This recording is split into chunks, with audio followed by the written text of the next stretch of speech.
बिस्मिल्लाहिर्रहमानिर्रहीम। Fluid dynamics, ठीक है। Fluid dynamics the study about fluids. Fluid dynamics के तीन सब ब्रांचेस हैं।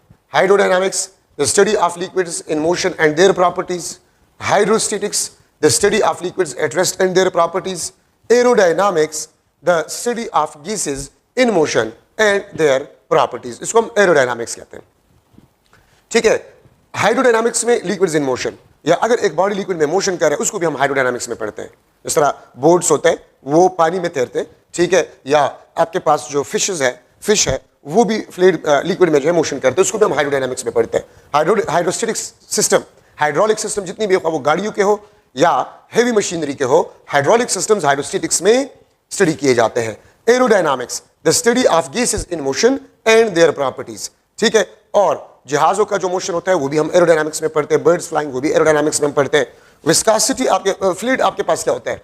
Fluid which has the ability to flow, हर वो material which has the ability to flow उसको हम फ्लूइड्स कहते हैं। Flow if large number of particles move known as flow. अगर large number of particles motion कर जाए, इस मोशन को बेसिकली हम फ्लो कहते हैं। Layer the path on which fluid particles move, ठीक है, वो पाथ जिस पे फ्लूइड पार्टिकल्स मोशन कर जाए उसको बेसिकली हम लेयर कहते हैं, ठीक है। Viscosity the property of fluid due to which it resist flow, किसी भी फ्लूइड की वो प्रॉपर्टी जिसकी वजह से वो अपने फ्लो को अपोज करता है। Coefficient of viscosity, numerical value of viscosity, numerical value of viscosity is known as coefficient of viscosity, ठीक है। तो ये आपके पास जो है फ्लूइड्स के बारे में थोड़ा सा इंट्रोडक्शन था, ठीक है। अब यहां पर हम डिस्कस कर रहे हैं कंप्रेसिबिलिटी। कंप्रेसिबिलिटी आपके पास जो है the property of fluid, the property of fluid due to which density of fluid can be changed, इसको बेसिकली हम कंप्रेसिबिलिटी कहते हैं। वो प्रॉपर्टी किसी भी फ्लूइड का जिसकी वजह से आप फ्लूइड के डेंसिटी को चेंज कर जाए, ठीक है, उसको बेसिकली हम कंप्रेसिबिलिटी कहते हैं। याद रखिए डेंसिटी आपके पास जो है this is inversely proportional to the volume, ठीक है। आप गैसेस को देखिए, ये आपके पास एक कंटेनर है, ठीक है, यहां पर आप इस पे फोर्स लगा रहे हैं, ठीक है, तो ये आपके पास वॉल्यूम डिक्रीजेस, तो डेंसिटी आपके पास डिक्रीज हो जाएगा। गैसेस आपके पास जो है दिस इज हाईली कंप्रेसिबल, और लिक्विड्स आपके पास जो है ये आपके पास स्लाइटली कंप्रेसिबल होते हैं, थोड़े से कंप्रेसिबल होते हैं, लेकिन हम लिक्विड्स को इनकंप्रेसिबल कंसिडर करते हैं, ठीक है। तो ये आपके पास जो है कंप्रेसिबिलिटी, तो जिसके हम डेंसिटी चेंज कर सके विद फोर्स और प्रेशर उसको हम कंप्रेसिबल फ्लूइड कहेंगे, और जिसके डेंसिटी हम चेंज ना कर सके उसको हम इनकंप्रेसिबल फ्लूइड कहेंगे। फ्लूइडिटी आपके पास जो है this is the reciprocal of viscosity of a fluid, ठीक है। The reciprocal of viscosity of fluid is known as fluidity. Fluidity को मैं इस तरह लिख सकता हूं, द रेसिप्रोकल ऑफ विस्कोसिटी। याद रखिए विस्कोसिटी अगर किसी फ्लूइड का कम है तो फ्लो रेट कम होगा, और अगर विस्कोसिटी आपके पास कम है तो फ्लो रेट ज्यादा होगा। और यह भी बात याद रखिए कि viscosity of gas is directly proportional to the temperature and viscosity of liquid is inversely proportional to the temperature. Gases का viscosity का मतलब होता है the collision of particles, और अगर आप टेम्परेचर को बढ़ाते हैं so the collision of particle increases, viscosity increases, ठीक है। और लिक्विड की जो viscosity है this is inversely proportional to the temperature। अगर आप लिक्विड्स का टेम्परेचर बढ़ाते हैं viscosity कम होता है, टेम्परेचर आप कम करते हैं viscosity बढ़ता है, ठीक है। तो fluidity is the reciprocal of a viscosity, या फ्लूइडिटी को आप फ्लो रेट भी कह सकते हैं, फ्लूइडिटी को आप फ्लो रेट भी कह सकते हैं, ठीक है। इसका डिफिनीशन आपके पास है the quantity of fluid flow per unit time, the quantity of fluid flow per unit time is known as flow rate. आपके पास है mass flow rate, mass flow rate को मैं FM लिख रहा हूं, this is equal to delta M divide by delta T, ठीक है, मास फ्लो रेट। और दूसरा आपके पास क्या होता है वॉल्यूम फ्लो रेट, और वॉल्यूम फ्लो रेट को हम इस तरह लिख सकते हैं delta V divide by delta T। The mass flow per unit time is the mass flow rate, volume flow per unit time is known as a volume flow rate, और flow rate को आप fluidity भी कह सकते हैं, ठीक है। याद रखिए हनी शहद उसका विस्कोसिटी ज्यादा है, उसका फ्लो रेट कम है, वाटर का विस्कोसिटी कम है, उसका फ्लो रेट ज्यादा है। ठीक है, तो आप फ्लो रेट जो है वो विस्कोसिटी के साथ रिलेट कर सकते हैं by using those equation, volume flow rate and mass flow rate. ठीक है, अगर एक फ्लूइड का 1 किलोग्राम मास 1 सेकंड में फ्लो करेगी, इसका 1 किलोग्राम पर सेकंड मास फ्लो रेट होगा। और अगर 1 मीटर क्यूब वॉल्यूम 1 सेकंड में फ्लो कर गया तो ये आपके पास वॉल्यूम फ्लो रेट आपके पास होगा। ठीक है, तो ये आपके पास फ्लो रेट में। अच्छा, types of flow, types of flow, flow के आपके पास मुख्तलिफ किस्म के टाइप्स हैं। ठीक है, फ्लो के आपके पास मुख्तलिफ किस्म के टाइप्स है। नंबर फर्स्ट, स्ट्रीमलाइन, बल्कि मैं स्टार्ट करता हूं आइडियल फ्लो से। आइडियल फ्लो, ठीक है, आइडियल फ्लो आपके पास जो है particles travel same distances in a unit time. ठीक है, ये आपके पास आइडियल फ्लूइड का फ्लो है। ठीक है, ये आपके पास आइडियल फ्लूइड का फ्लो है। If the particles travel same distances in unit time या इन सेम टाइम, या the flow of ideal fluid is known as ideal flow. ठीक है, रियल फ्लो, रियल फ्लो आपके पास जो है पार्टिकल्स ट्रेवल डिफरेंट डिस्टेंसेस। ठीक है, पार्टिकल ट्रेवल्स डिफरेंट डिस्टेंसेस, इसको फिर हम कहते हैं रियल फ्लो। ये आपके पास रियल फ्लो, सही है। अगर आप पानी को देख ले तो सेंटर में जो पानी होता है, अगर नहर में पानी को देख ले तो सेंटर में जो पानी होता है वो तेज फ्लो करता है और साइड्स पे आपके पास है वो स्लो फ्लो करता है। ठीक है, सो फ्लो को बेसिकली हम कहते हैं रियल फ्लो, फ्लो को हम कहते हैं रियल फ्लो। ठीक है, स्ट्रीमलाइन या लिमिनर फ्लो, स्ट्रीमलाइन और laminar flow, particles move on parallel paths. ठीक है, अगर पार्टिकल्स पैरेलल पाथ्स पे फ्लो कर जाए so that no particles of each other layers can overlap, एक दूसरे लेयर्स को जो है वो पार्टिकल्स ओवरलैप ना करें। ठीक है, तो इसको बेसिकली हम कहते हैं लिमिनर और स्ट्रीम लाइन फ्लो, इसको हम कहते हैं। अब देखिए, ये आइडियल फ्लो भी है और स्ट्रीमलाइन भी है या लिमिनर भी है, ये रियल फ्लो भी है और स्ट्रीमलाइन या लिमिनर भी है। ठीक है, क्योंकि पार्टिकल्स पैरेलल पाथ पे जाते हैं। अच्छा, फोर आपके पास जो है turbulent flow, particles of different layers overlap, particles of different layer overlap, या इर्रेगुलर फ्लो ऑफ पार्टिकल्स या कॉटिक फ्लो ऑफ पार्टिकल्स, उसको बेसिकली हम टर्बुलेंट फ्लो कहते हैं। देखिए, लिमिनर फ्लो है और रियल फ्लो भी है। अगर रास्ते में कोई पत्थर वगैरह आ जाए तो यहां पर आप पानी को देखें वो मिक्सअप हो जाते हैं। ठीक है, तो यहां पर फिर फ्लो आपके पास क्या बन जाता है, ये टर्बुलेंट बन जाता है।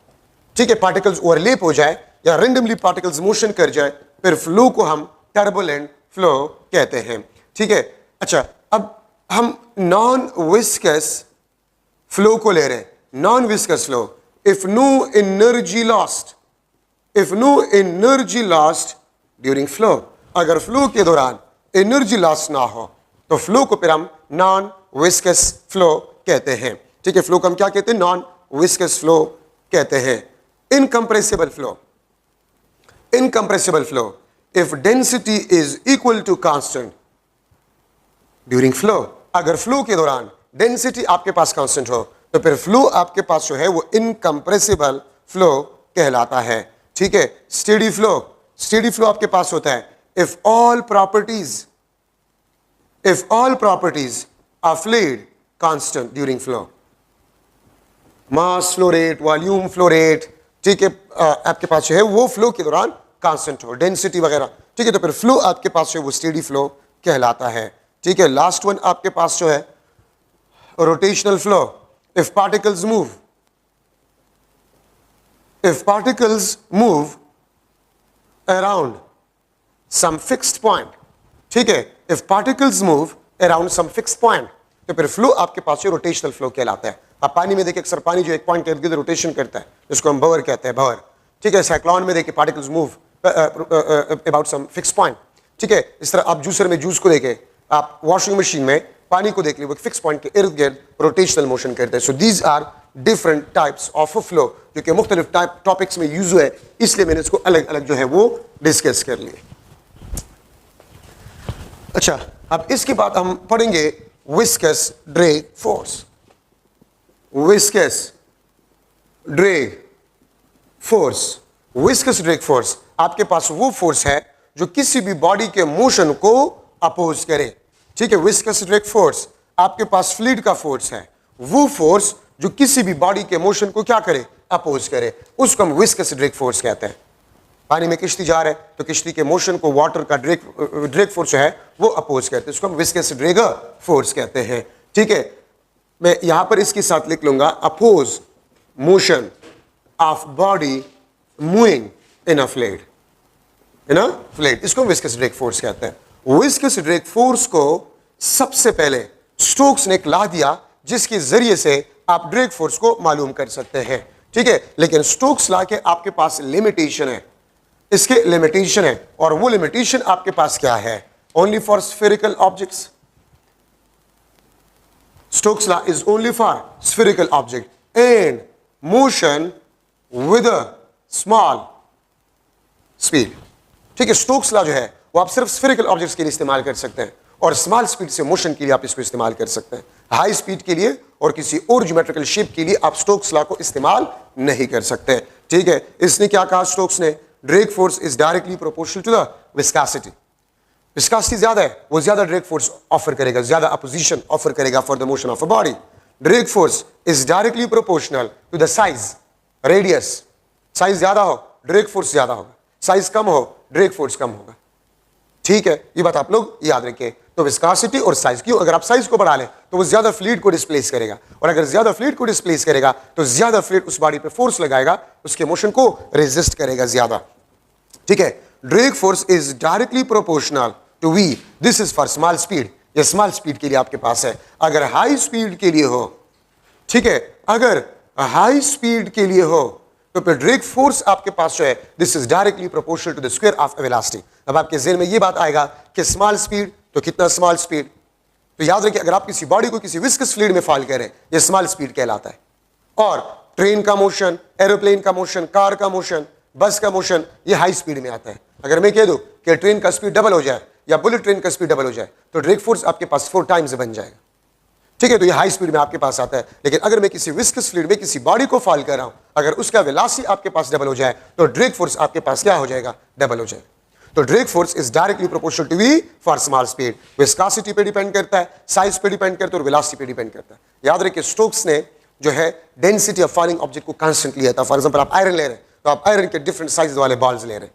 ठीक है, अच्छा, अब ड्रैग फोर्स में इन तमाम पैरामीटर्स को अगर मिला लो तो this is directly proportional to the product of viscosity, size and velocity. या आपके पास इक्वेशन आ जाएगा 6 पाई ईटा आरवी। अगर आपके पास वेलोसिटी हो, रेडियस हो और विस्कोसिटी हो तो आप इस इक्वेशन में वैल्यू पुट करके आप ड्रैग फोर्स को मालूम कर सकते हैं। ठीक है, so drag force is equal to 6 pi eta R. V आपके पास स्टोक्स लॉ से इक्वेशन आपके पास आ गया। ठीक है, अब इसका मतलब आपके पास ये है कि drag force is a velocity dependent force, और याद रखिए वेलोसिटी डिपेंडेंट फोर्स की वजह से जरूर एनर्जी लॉस होता है, और वो एनर्जी लॉस किस फॉर्म में होता है, वो हीट फॉर्म में होता है, थर्मल एनर्जी फॉर्म में होता है। ठीक है, तो वेलोसिटी डिपेंडेंट फोर्स आपके पास जो है, अगर मैं साइज को भी कांस्टेंट लूं, विस्कोसिटी भी कांस्टेंट, तो फिर एफ डी को मैं इस तरह भी लिख सकता हूं केवी। सही है, वी इज द वेलोसिटी। अच्छा, इक्वेशन से तो आपको पता चल रहा है विस्कोसिटी पे डिपेंड करता है ड्रैग फोर्स, साइज पे, वेलोसिटी पे। वो दो चीजें जो कि आपको इस इक्वेशन से पता नहीं चल रहा, ड्रैग फोर्स डिपेंड करता है ज्योमेट्रिकल शेप पे भी और ओरिएंटेशन पे भी। ओरिएंटेशन का मतलब आपके पास क्या होता है, आप ये देखिए, अगर मैं इसको इस तरह फॉल कर रहा हूं या इस तरह फॉल कर रहा हूं तो दोनों कंडीशन में आपके पास ड्रैग फोर्स डिफरेंट होगा। ड्रैग फोर्स आपके पास क्या होगा, डिफरेंट होगा। अगर आप इसको इस तरह फॉल करें तो एरिया ज्यादा है, ज्यादा ड्रैग फोर्स इस पे होगा। अगर आप इसको इस तरह फॉल करें तो ड्रैग फोर्स आपके पास क्या होगा, कम होगा। ठीक है, ये याद रखिए। तो ओरिएंटेशन पे भी ड्रैग फोर्स डिपेंड करते हैं। यहां पर मैं लिख लेता हूं F D also depends upon, ठीक है, ये भी आपके पास डिपेंड करता है ज्योमेट्रिकल शेप पे, ज्योमेट्रिकल शेप पे डिपेंड करता है, एंड ओरिएंटेशन पे। ठीक है, ओरिएंटेशन पे और ज्योमेट्रिकल शेप पे भी डिपेंड करता है। ये देखिए मैं ओरिएंटेशन को चेंज कर रहा हूं, ये ओरिएंटेशन कहलाता है। और ज्योमेट्रिकल शेप, स्फेरिकल, आपके पास स्फेरिकल शेप है, आपके पास रेक्टेंगुलर शेप है, तो शेप पे भी डिपेंड करता है। ठीक है, तो ये ड्रैग फोर्स आपके पास जो है ज्योमेट्रिकल शेप पे और ओरिएंटेशन पे भी डिपेंड करता है। अगर साइकिल वाला जो है, रेस वाला, आप देखें तो वो ऑब्लोंग शेप का केप पहनता है, या बाइक रेस वाला ऑब्लोंग शेप का केप पहनता है, और वो बिल्कुल अपने आप को इस तरह जो है वो रखता है ताकि उसका एरिया जितना कम होगा तो वो जो इफर्ट करे उस इफर्ट के मुताबिक से वो अपनी स्पीड को बढ़ा सकता है। ठीक है, तो ड्रैग फोर्स आपके पास जो है वो ज्योमेट्रिकल शेप और ओरिएंटेशन पे भी डिपेंड करता है। ठीक है, तो ये आपके पास जो है ड्रैग फोर्स में इंपॉर्टेंट डिस्कशन आपके पास आ गया। ठीक है, अब यहां पर हम ले रहे हैं terminal velocity. Terminal velocity, terminal velocity आपके पास जो है this is the maximum constant velocity. ठीक है, the maximum constant velocity attain by falling object in a viscous fluid. ठीक है, maximum constant velocity attain by falling object in a viscous fluid known as terminal velocity. V maximum, इसको basically हम terminal velocity कहते हैं। ठीक है, terminal velocity आपके पास जो है, देखिए मैं अगर यहां पर डायग्राम से थोड़ा सा आपको शो करूं, लेट सपोज ये आपके पास कोई फ्लूइड है और इसमें एक स्फेरिकल ऑब्जेक्ट, क्योंकि आपके बुक में स्फेरिकल ऑब्जेक्ट के बारे में डिस्कशन है इसलिए मैं स्फेरिकल ऑब्जेक्ट को सिर्फ ले रहा हूं। ठीक है, इस पे ड्रैग फोर्स अपवर्ड डायरेक्शन में है और वेट आपके पास जो है वो डाउनवर्ड डायरेक्शन में है। ड्रैग फोर्स आपके पास अपवर्ड और वेट आपके पास जो है वो डाउनवर्ड डायरेक्शन में है। ठीक है, तो एक बात ये याद रखिए, if drag force is not equal to the weight, अगर ड्रैग फोर्स वेट से कम हो तो फिर जो नेट फोर्स होगा इस बॉडी पे वो आपके पास वेट माइनस ड्रैग फोर्स के बराबर होगा। ठीक है, ma this is equal to mg minus 6 pi eta rv। Mass को अगर आप डिवाइड करें दोनों साइड पे तो 6 pi eta rv divide by m, और इसको मैं इस तरह भी लिख सकता हूं a is equal to g minus F D divide by m। ठीक है, और मैं इसको इस तरह भी लिख सकता हूं g minus acceleration produces by the drag force. Acceleration produces by the drag force, f divide by m acceleration ही होता है। कौन प्रोड्यूस करता है? ड्रैग फोर्स प्रोड्यूस करता है। तो याद रखें आपके पास जब ड्रैग फोर्स वेट के बराबर ना हो, ठीक है, if drag force is not equal to the weight, तो फिर वेलोसिटी आपके पास जो है वो इंक्रीजिंग होगा और वेलोसिटी टर्मिनल वेलोसिटी से क्या होगा? कम होगा। Velocity will be less than the terminal velocity. Acceleration will be not equal to 0। ठीक है, what will the acceleration of the falling body? अगर आपको ड्रैग फोर्स गिवन हो, mass of the body given हो, इसमें पुट करके आप acceleration of falling object in a viscous fluid वो आप मालूम कर सकते हैं। तो याद रखें जब ड्रैग फोर्स और वेट बराबर ना हो, ठीक है, तो फिर ये बॉडी जो विस्कस फ्लूइड में फॉल करेगा वो एक्सेलरेटेड मोशन करेगा, वो एक्सेलरेटेड मोशन करेगा। If drag force is equal to the weight, आप लोगों ने पढ़ा है कि ड्रैग फोर्स आपके पास this is directly proportional to the velocity. Drag force आपके पास जो है this is directly proportional to the velocity. तो देखिए अगर एक बॉडी फॉल कर रहा है तो फॉल होने के दौरान velocity will be increasing. Velocity आपके पास क्या होगा? इंक्रीज होगा। और अगर वेलोसिटी इंक्रीज होगा तो ड्रैग फोर्स आपके पास इंक्रीज होगा। Velocity increase, drag force will be increases. जब ड्रैग फोर्स वेट के बराबर हो जाए, which is the maximum drag force, ये आपके पास मैक्सिमम ड्रैग फोर्स है, तो वेलोसिटी आपके पास जो है ये मैक्सिमम कांस्टेंट बन जाएगा। और इसी मैक्सिमम कांस्टेंट वेलोसिटी को हम क्या कहते हैं? टर्मिनल वेलोसिटी कहते हैं। तो किसी भी बॉडी को अगर आप किसी विस्कस फ्लूइड में फॉल कर रहे हैं तो मैक्सिमम ड्रैग फोर्स वेट के बराबर होता है। ठीक है, ड्रैग फोर्स आपके पास जो है वो वेट से कभी भी ज्यादा नहीं हो सकता। ठीक है, और वेलोसिटी आपके पास जो है वो टर्मिनल वेलोसिटी से ज्यादा नहीं हो सकता। यहां पर हमने लिखा है कि बाय नेग्लेक्टिंग बुयांसी फोर्स, यहां पर मैं लिख रहा हूं बाय नेग्लेक्टिंग बुयांसी फोर्स। ठीक है, ड्रैग फोर्स वेट से आपके पास ज्यादा नहीं हो सकता। ड्रैग फोर्स वेट से ज्यादा नहीं हो सकता। ठीक है, और वेलोसिटी टर्मिनल वेलोसिटी से ज्यादा नहीं हो सकता। ठीक है, बुयांसी फोर्स क्या होता है? अगर आपके ज़हन में व्हाट इज बुयांसी फोर्स, तो याद रखें अगर आप किसी चीज को किसी फ्लूइड में रख ले तो रियल वेट और अपरेंट वेट का जो डिफरेंस होता है वो बेसिकली बुयांसी फोर्स कहलाता है। रियल वेट और अपरेंट वेट का जो डिफरेंस होता है वो बुयांसी फोर्स कहलाता है। तो अगर हम बुयांसी फोर्स को नेग्लेक्ट करें तो फिर ड्रैग फोर्स वेट के बराबर होते हैं, which is the maximum drag force, और वेलोसिटी मैक्सिमम कांस्टेंट वेलोसिटी वो टर्मिनल वेलोसिटी के बराबर होता है।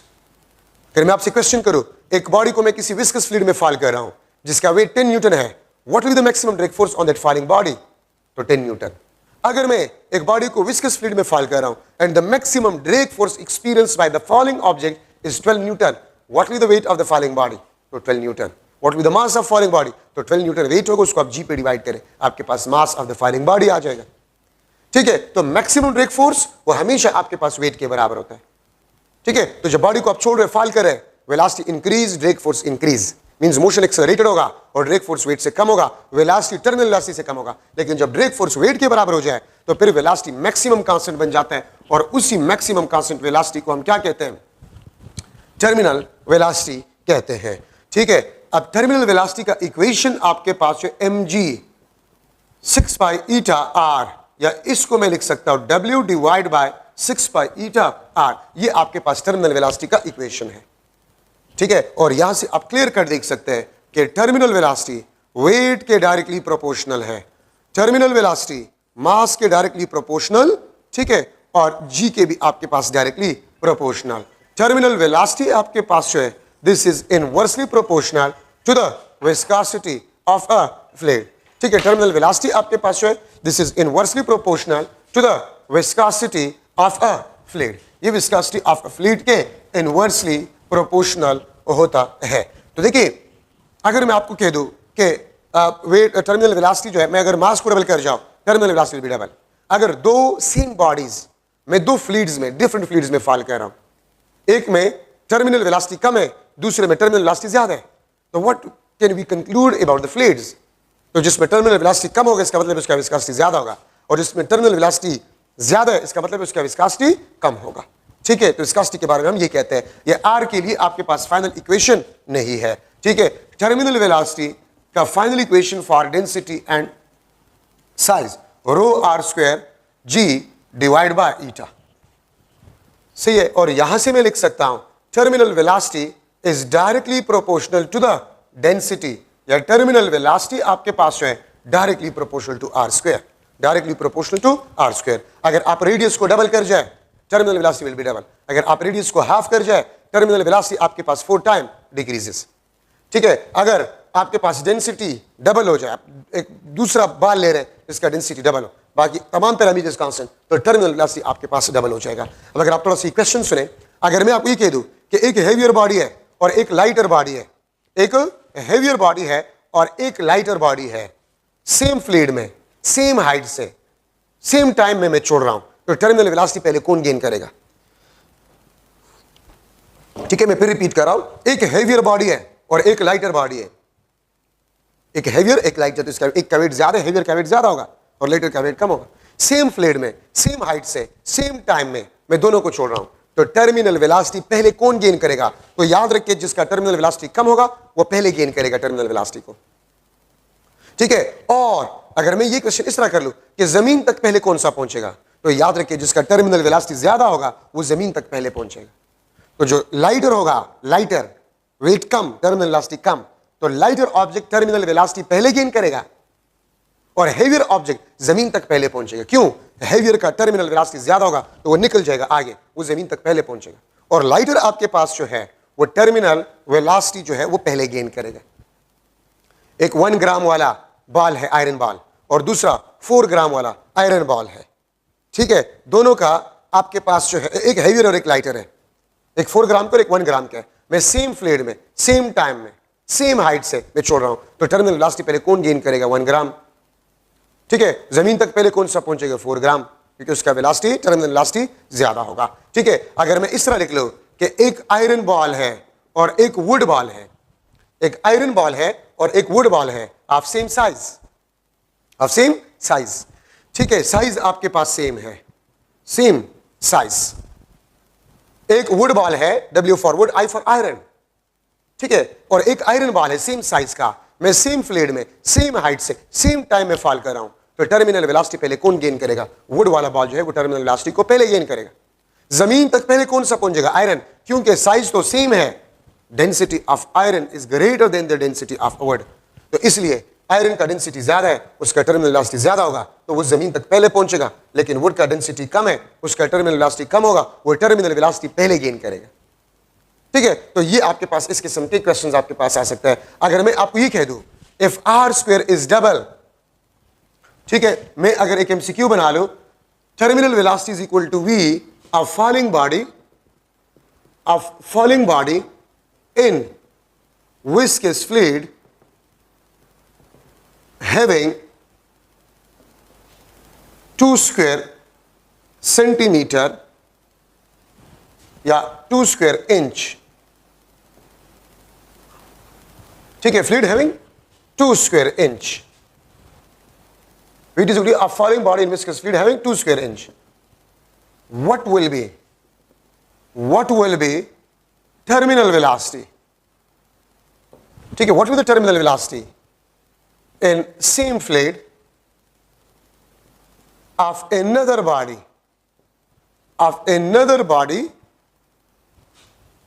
of 4 square inch? ठीक है, 4 square inch आपके पास आ जाएगा 4v, बी ऑप्शन 2v, सी ऑप्शन आपके पास 16v और डी ऑप्शन आपके पास v. तो देखिए मैंने यहां पर लिखा है स्क्वायर इंच, यहां पर मैंने लिखा है स्क्वायर इंच, और 2 ये 4 इज डबल ऑफ 2. तो इसका मतलब आपके पास ये है कि R square is a double, R square आपके पास क्या हो जाएगा, डबल हो जाएगा. If R square is double, अगर आर स्क्वायर आपके पास डबल हो जाए then the terminal velocity will be double. और अगर r स्क्वायर आपके पास हाफ हो जाए तो टर्मिनल वेलोसिटी आपके पास क्या हो जाएगा, हाफ. तो इसमें आपने थोड़ा सा एहतियात करना होगा. If the square of a radius is double, terminal velocity will be double. लेकिन अगर मैं कह दूं r इज डबल तो terminal velocity double, sorry 4 time. अगर r डबल तो double means 2 square 4, terminal velocity will B 4. लेकिन अगर मैं कह दूं कि r स्क्वायर डबल, अब यहां पर r स्क्वायर डबल हो गया, तो अगर r स्क्वायर डबल हो जाए तो terminal velocity will be double. तो जहां पर भी स्क्वायर या कोई पावर इन्वॉल्व हो वहां पर थोड़ा सा आप लोगों ने एहतियात करना होगा. ठीक है, कि विद स्क्वायर चेंज गिवन है, कि विदाउट स्क्वायर आपके पास चेंज गिवन है. तो आपने थोड़ा सा एहतियात, जहां पर पावर हो वहां पर आपने एहतियात करना होगा. ठीक है, पैराट्रूपर है, अगर वो जंप लगाते हैं जहाज से तो वो terminal velocity without parachute gain करता है. फिर जब वो पैराशूट को खोलता है और फिर टर्मिनल वेलोसिटी गेन करते हैं तो वो टर्मिनल वेलोसिटी आपके पास जो होगा पैराशूट के साथ वो विदाउट पैराशूट से कम होगा. ठीक है, और पैराशूट के साथ जो टर्मिनल वेलोसिटी होगा, ठीक है, उससे वो पैराट्रूपर सेफली जमीन पे पहुंच सकता है, जमीन पे पहुंच सकता है. याद रखिए लाइटर ऑब्जेक्ट जितने भी होते हैं वो बहुत इंस्टेंटेनियसली ही टर्मिनल वेलोसिटी को गेन कर जाता है. ठीक है, with in very small time वो टर्मिनल वेलोसिटी को गेन कर जाता है. हर चीज गिरता है कांस्टेंट वेलोसिटी से, मींस टर्मिनल वेलोसिटी से. ठीक है, हर चीज, इवन का बारिश का कतरा है वो भी टर्मिनल वेलोसिटी कांस्टेंट वेलोसिटी से जो है वो फॉल करता है. और ड्रैग फोर्स क्या करता है, ड्रैग फोर्स फॉलिंग ऑब्जेक्ट के जो वेलोसिटी होते हैं उसमें इंक्रीज आने को अपोज करता है, इंक्रीज होने को अपोज करता है. ठीक है, ये बात आप लोग याद रखें. अच्छा, अब यहां पर हम डिस्कस करें continuity equation. Continuity equation, continuity equation आपके पास जो है, this is about the conservation of mass flow rate. This is about the conservation of mass flow rate. ठीक है, और कंटिन्यूटी इक्वेशन में याद रखिए फ्लूइड आपके पास जो है इट मस्ट बी इनकंप्रेसिबल. याद रखिए मास फ्लो रेट या वॉल्यूम फ्लो रेट तब कंजर्व होगा, ठीक है, अगर फ्लूइड आपके पास इनकंप्रेसिबल हो. अगर फ्लूइड कंप्रेसिबल हो तो फिर मास फ्लो रेट और वॉल्यूम फ्लो रेट आपके पास कंप्रेसिबल नहीं होगा. और फ्लो आपके पास जो है वो आपके पास स्टेडी होना चाहिए. ठीक है, अगर फ्लूइड, अगर आपसे क्वेश्चन इस तरह किया जाए कि पाइप के एक पार्ट में जितना फ्लूइड फ्लो करता है दूसरे पार्ट में भी उतने फ्लूइड फ्लो करता है, the flow rate is conserved, then the fluid will be dash, the fluid will be incompressible. अगर फ्लूइड कंप्रेसिबल हो तो फिर फ्लो रेट कभी भी कंजर्व नहीं होगा. एक पार्ट ऑफ पाइप में जितना मास फ्लो करेगा दूसरे पार्ट में उतना मास फ्लो नहीं करेगा. ठीक है, तो ये बात याद रखिए. अच्छा, अब कंटिन्यूटी इक्वेशन आपको ये कह रहे हैं कि अगर आपके पास एक पाइप है of variable cross sectional area, अगर आपके पास पाइप है of variable cross sectional area, यहां पर आपके पास एरिया A1 वेलोसिटी V1, यहां पर आपके पास एरिया A2 वेलोसिटी V2. ठीक है, यहां पर मास flow rate delta M1 divide by delta T, यहां पर मास फ्लो रेट डेल्टा M, यहां पर मास flow rate delta M2 divide by delta T. ठीक है, यहां पर volume flow rate delta V1 divide by delta T, यहां पर volume flow rate delta V2 divide by delta T. यहां पर आपके पास डिस्टेंस मूव्ड जो है वो डेल्टा x1. ठीक है, यहां पर आपके पास जो डिस्टेंस मूव्ड है ये आपके पास delta x2. Delta x1 is the distance move by the fluid in first part of the pipe, and delta x2 आपके पास जो है this is the distance move और the displacement move by the fluid in second part of the pipe. ठीक है, flow is a steady. तो एक बात याद रखिए, mass flow rate will be conserved. इस पार्ट में जितना मास फ्लो करेगा इस पार्ट में भी उतना ही मास फ्लो करेगा. यहां से मैं लिख सकता हूं कि मास flow rate will be conserved. ठीक है. अच्छा, जितना volume delta V1 divide by delta T एक पार्ट में फ्लो करता है उतना वॉल्यूम दूसरे पार्ट में भी फ्लो करेगा. Volume flow rate will be also conserved.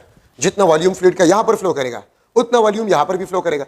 जितना मास यहां पर फ्लो करेगा उतना मास यहां पर भी फ्लो करेगा. The mass flow rate will be conserved. Mass flow rate आपके पास है वो कंजर्व होगा. A1 delta x1 is equal to A2 delta x2. और यहां से मैं लिख सकता हूं A delta x is equal to constant. A is the area of a pipe, delta x is the distance move by the fluid. और यहां से मैं लिख सकता हूं delta x is inversely proportional to area. The x is inversely proportional to area. ठीक है. यहां से मैं लिख सकता हूं A1 V1 is equal to A2 V2. ये कैपिटल V वॉल्यूम के लिए, स्मॉल v वेलोसिटी के लिए है. The product of cross sectional area and velocity will be equal to constant. The product of cross sectional area and velocity will be equal to constant. या velocity आपके पास जो है this will be inversely proportional to area. ये area के आपके पास inversely proportional होगा. ठीक है. अच्छा, ये area ये आपके पास velocity, ये area ये आपके पास displacement. area आपको पता है cross sectional area pi r square या पाई d स्क्वायर डिवाइड बाय 4. ये आपके पास क्रॉस सेक्शनल एरिया है. Cross sectional area of a pipe is pi r square और ये आपके पास पाई d स्क्वायर डिवाइड बाय 4 होता है. Capital D is a diameter, small r is the radius. ठीक है. तो मैं यहां पर फिर इसको लिख सकता हूं. ये आपके पास बन जाएगा r1 square v1 is equal to r2 square v2. और मैं इसको लिख सकता हूं vr square is equal to constant. The product of velocity and square of a radius of a pipe, this will be always constant. या यहां से मैं लिख सकता हूं velocity is inversely proportional to r square. Velocity is inversely proportional to r square. मैं in terms of a diameter d1 square v1 is equal to d2 square v2. यहां से मैं लिख सकता हूं vd square is equal to constant. यहां से मैं लिख सकता हूं v is inversely proportional to the square of a diameter. ठीक है. V is inversely proportional to the square of a diameter. ठीक है. मैं इसको यहां पर इस तरह लिख सकता हूं volume flow rate is equal to the product of area and velocity. Volume flow rate आपके पास जो है वो एरिया और वेलोसिटी के प्रोडक्ट के बराबर है. तो आप देखिए कंटिन्यूटी इक्वेशन के कितने स्टेटमेंट है, तो आप थोड़ा सा गौर से सुने. मास flow rate will be conserved, volume flow rate will be conserved. ठीक है. The product of cross sectional area and distance moved by the fluid will be constant. The product of cross-sectional area and velocity of a fluid will be constant. Area और velocity का product constant होगा. ठीक है. The product of square of radius, the product of a square of radius of a pipe and velocity will be equal to constant. The product of square of a diameter and velocity will be equal to constant. ठीक है. The product of velocity and square of a radius is equal to constant. The product of velocity and square of a diameter is equal to constant. ठीक है. Volume flow rate is equal to the product of area and velocity. Product of area and velocity. This is also the statement of continuity equation. तो ये सारे आपके पास continuity equation के statement है. और ये बता क्या रहे आप लोगों को, देखिए मैं मेन इक्वेशन ये ले रहा हूं. Velocity is inversely proportional to area. ठीक है. Distance moved is inversely proportional to area. ठीक है. मैं यहां पर लिख सकता हूं velocity is inversely proportional to r square. Velocity is inversely proportional to the square of a diameter. देखिए आपने कभी पौधों को पानी दिया होगा. ठीक है. पानी दूर तक नहीं पहुंच रहा तो आप क्या करते हैं, आप पाइप पे इस तरह उंगली रख लेते हैं. तो आपने एरिया को डिक्रीज किया. जब area decrease velocity will be increases. आप देखते हैं ना पानी का वेलोसिटी इंक्रीज हो जाता है. कंटिन्यूटी इक्वेशन आपको ये बताता है कि जहां पर पाइप का एरिया कम होगा वहां पर फ्लूइड का वेलोसिटी बढ़ेगा. अगर आप नहर में पानी देखें जहां पर ज्यादा एरिया नहर का पानी स्लो जाता है और जहां पर तंग हो जाता है नहर वहां पर पानी देखिए काफी तेजी से जाता है. तो velocity is inversely proportional to area. आप एरिया को कम करें velocity will be increases. Radius को आप कम करें velocity will be increases. Diameter को आप कम करें velocity will be increases. Distance velocity increase, distance moved by the fluid will be increases. आप एरिया को कम करें, वेलोसिटी इंक्रीज होगा, distance move by the fluid will be increases. ठीक है, तो velocity is inversely proportional to area. Tap water, नलके के पानी को आप देखिए, नलके के पानी जब नीचे आता है, ठीक है, तो आप देखिए इसका एरिया आपके पास जो है वो डिक्रीज होता है। यहां पर area A1 velocity V1, area A2 velocity V2। ठीक है, तो देखिए आपके पास यहां पर वेलोसिटी कम है V1 लेस देन V2, तो एरिया A1 को देखिए this is greater than A2। लेकिन अगर आप V1 और A1 लेंगे और V2 और A2 लेंगे तो ये दोनों का प्रोडक्ट आपके पास क्या होगा, कांस्टेंट होगा। ठीक है, तो आप एरिया कम करें, वेलोसिटी विल बी इंक्रीजेस, आप रेडियस कम करें, वेलोसिटी विल बी इंक्रीज। अगर मैं एरिया को हाफ करूं, अगर एरिया को मैं हाफ करूं, वेलोसिटी विल बी डबल। अगर एरिया को मैं डबल कर जाऊं, वेलोसिटी विल बी हाफ। अगर मैं रेडियस को डबल कर जाऊं, radius of a pipe double, velocity 4 time decreases. अगर रेडियस को मैं हाफ कर जाऊं, velocity will B 4 time increases. लेकिन अगर मैं आर स्क्वायर को डबल कर जाऊं तो वेलोसिटी हाफ। अगर मैं आर को डबल कर जाऊं, वेलोसिटी आपके पास 4 time decreases. And same is the case for the diameter. Same आपके पास डायमीटर के लिए भी आपके पास जो है वो केस है। ठीक है, अब मैं यहां पर अगर एक क्वेश्चन कर लो MCQ, the velocity of fluid in 3 square inch pipe is V। ठीक है, वेलोसिटी आपके पास क्या है, V है। then what will be the velocity of a fluid in some other part of 6 square inch। ठीक है, what will the velocity of a fluid in some other part of having 6 square inch। ठीक है, मैं A option लिख रहा हूं आपके पास 4V, B option V divide by 4, C option 2V, D option आपके पास V डिवाइड बाय 2। आंसर आपके पास क्या होगा, तो फिर वही बात मैं रिपीट कर रहा हूं। यहां पर भी आप देखिए तो स्क्वायर है, स्क्वायर इंच, यहां पर भी आपके पास स्क्वायर इंच है, तो इसका मतलब एरिया गिवन है। तो एरिया यहां पर क्या है 3 स्क्वायर इंच, यहां पर क्या है 6 स्क्वायर इंच। इसका मतलब है कि एरिया डबल, अगर एरिया डबल हो जाए तो वेलोसिटी आपके पास क्या हो जाएगा, हाफ। वेलोसिटी आपके पास क्या हो जाएगा, हाफ हो जाएगा। When the velocity area is double, velocity will be half. तो आपके पास आंसर जो है v डिवाइड बाय 2 होगा। लेकिन अगर मैं इससे इस स्क्वायर को हटा दूं, इस स्क्वायर को मैं अगर हटा दूं, ठीक है, 3 इंच और फिर आपके पास 6 इंच, तो देखिए 3 इंच ये रेडियस है, 6 इंच रेडियस है, तो इसका मतलब है रेडियस डबल। अगर रेडियस डबल हो जाए तो वेलोसिटी 4 टाइम डिक्रीज। फिर सेकंड में आपके पास आंसर जो है वो v डिवाइड बाय 4 होगा। अगर आप स्क्वायर को काट ले तो फिर आंसर v बाय 4 होगा। क्यों, फिर रेडियस होगा और रेडियस अगर डबल तो velocity will B 4 time decreases. लेकिन अगर आपके पास एरिया डबल हो जाए तो वेलोसिटी विल बी हाफ। ठीक है, तो ये आपके पास एक मॉडल एमसीक्यू है इन अ कंटिन्यूटी इक्वेशन। मैं आपसे ये भी पूछ सकता हूं, velocity of a fluid flow in a pipe is 2 centimeter per second, where cross-sectional area of pipe is 6 centimeter square. Then volume flow per unit time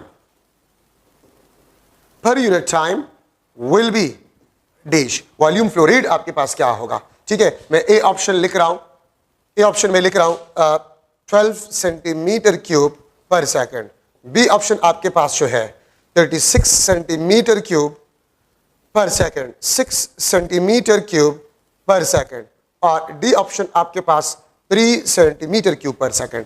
तो कुछ देर पहले मैंने आपको बता दिया कि वॉल्यूम फ्लो रेट आपके पास जो है this is equal to the product of area and velocity, the product of area and velocity. तो एरिया आपके पास 6 सेंटीमीटर स्क्वायर है, वेलोसिटी आपके पास 2 सेंटीमीटर पर सेकंड है, तो 6 2 12 सेंटीमीटर क्यूब पर second. This is the volume flow rate.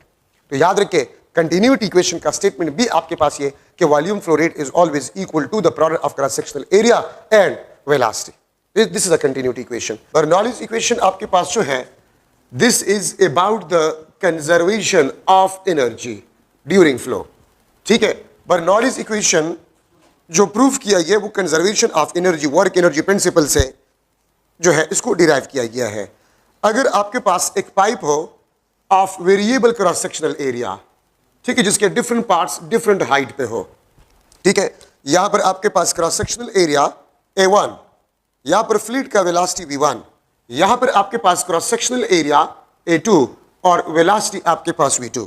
अगर ये आपके पास ग्राउंड है, so this is the height of first part of the pipe and this is the height of second part of the pipe. ये H1 height first part का from the ground, H2 आपके पास जो height of second part from the ground, ठीक है। यहां पर आपके पास mass flow rate delta M1 divide by delta T, यहां पर आपके पास delta V1 divide by delta T, ये आपके पास mass flow rate delta M2 divide by delta T, ठीक है। ये आपके पास volume flow rate delta V2 divide by delta T। Mass flow rate इस पार्ट में, ये वॉल्यूम फ्लो रेट, ये मास फ्लो रेट, ये आपके पास वॉल्यूम फ्लो रेट। तो देखिए अगर आपके पास एक पाइप है डिफरेंट क्रॉस सेक्शनल एरिया वाला, तो बर्नौलीज प्रिंसिपल आपको ये कहते हैं फ्रॉम कंजर्वेशन ऑफ एनर्जी और work energy principle that the sum of pressure, kinetic energy per unit volume and potential energy per unit volume in each and every part, this will be always constant, ठीक है। The sum of pressure, kinetic energy per unit volume, इसको मैं इस तरह भी लिख सकता हूं, the sum of pressure, kinetic energy per unit volume and potential energy per unit volume will be always constant. ये हमेशा आपके पास कांस्टेंट होगा, ये बात याद रखिए। Half rho v square, this is the kinetic energy in terms of density, और ये आपके पास बन जाता है, देखिए डेंसिटी को अगर मैं लिख लो half m v square divide by v, density को मैं मास पर यूनिट वॉल्यूम से रिप्लेस कर सकता हूं, ठीक है। तो आपके पास ये बन जाएगा kinetic energy per unit volume, ठीक है। तो हाफ रू वी स्क्वायर ये kinetic energy per unit volume को रिप्रेजेंट करता है, ठीक है। पोटेंशियल एनर्जी आपके पास पर यूनिट वॉल्यूम डेंसिटी, डेंसिटी के बजाय मैं मास लिख लूंगा per unit volume, so this is the potential energy per unit volume. Kinetic energy in terms of density का मतलब होता है kinetic energy per unit volume, potential energy in terms of density का मतलब होता है potential energy per unit volume. तो इसका मतलब आपके पास ये बनता है कि pressure, kinetic energy per unit volume and potential energy per unit volume, इन तीनों का सम हमेशा आपके पास कांस्टेंट होगा during the flow of a fluid, ठीक है।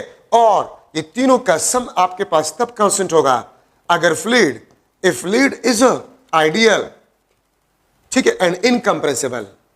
आइडियल का मतलब होगा नॉन विस्कस, तो एनर्जी लॉस नहीं होगा ड्यूरिंग द फ्लो, ठीक है। और incompressible means the mass flow rate will be conserved, और फ्लो आपके पास जो है वो आपके पास स्टेडी होना चाहिए।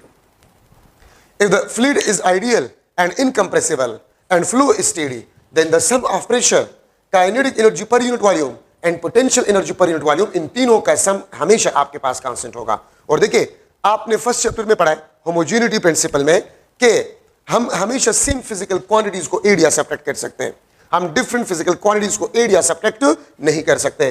तो इसका मतलब ये होता है कि pressure, kinetic energy per unit volume और potential energy per unit volume, इनका आपके पास नेचर सेम होगा, यूनिट भी सेम होगा और डायमेंशन भी सेम होगा। इवन प्रेशर को मैं स्ट्रेस भी लिख सकता हूं, stress, pressure, kinetic energy per unit volume and potential energy per unit volume, इन तीनों का, इन तमाम का आपके पास डायमेंशन और यूनिट आपके पास जो है वो सेम होगा, ये बात याद रखें।